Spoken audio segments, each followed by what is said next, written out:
নমস্কার বন্ধুরা, green roof Krishna চ্যানেলে আপনাদের স্বাগত।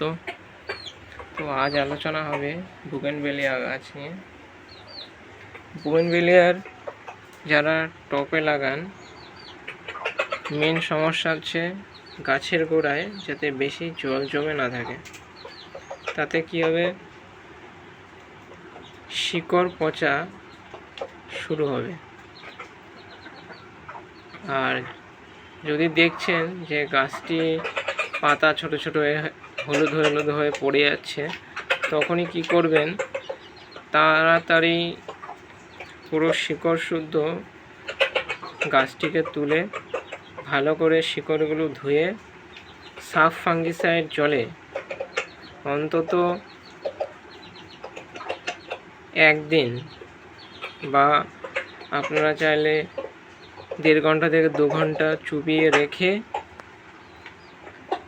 নতুন মাটি, শুকনো নতুন মাটিতে ভালো করে সাফ ফাঙ্গিসাইড মিশিয়ে মেখে তারপর কি করবেন, ওখানে ওই গাছটি লাগিয়ে দেবেন ওই টপে। তো এই গাছটি, এই জাতটিতে এটা হচ্ছে পিঙ্কের মধ্যে সাদা সাদা ভাব। তো এতে অত আসে না, পচন রোগ আসে না, কিন্তু কিছু ভ্যারাইটি আছে তাতে আসে।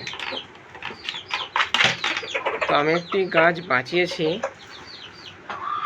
সেই গাছটি অবশ্যই তোমাদের সাথে শেয়ার করব।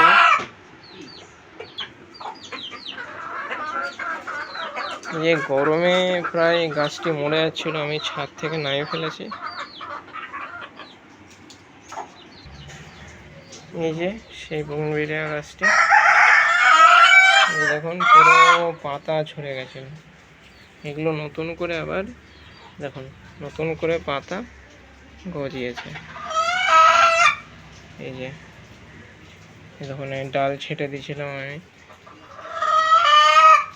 এই যে গোড়ার মাটি দেখুন এরকম শুকনো রাখবেন, যে গাছগুলো শিকড় পচার সম্ভাবনা বেশি, গোড়া শুকনো রাখবেন। দেখুন অত জলের প্রয়োজন হয় না বুগেনভেলিয়ার।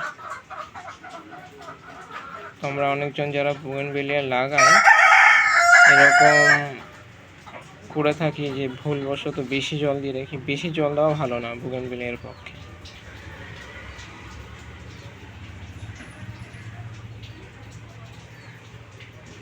তো নমস্কার বন্ধুরা, ভিডিওটি ভালো লেগে থাকলে আপনারা চ্যানেলটি অবশ্যই সাবস্ক্রাইব করবেন এবং বেল আইকন নোটিফিকেশনটি অবশ্যই ক্লিক করবেন। এরকম বিস্তারিত গাছের সম্বন্ধে তথ্য জানতে অবশ্যই চ্যানেলটি সাবস্ক্রাইব করবেন। ধন্যবাদ।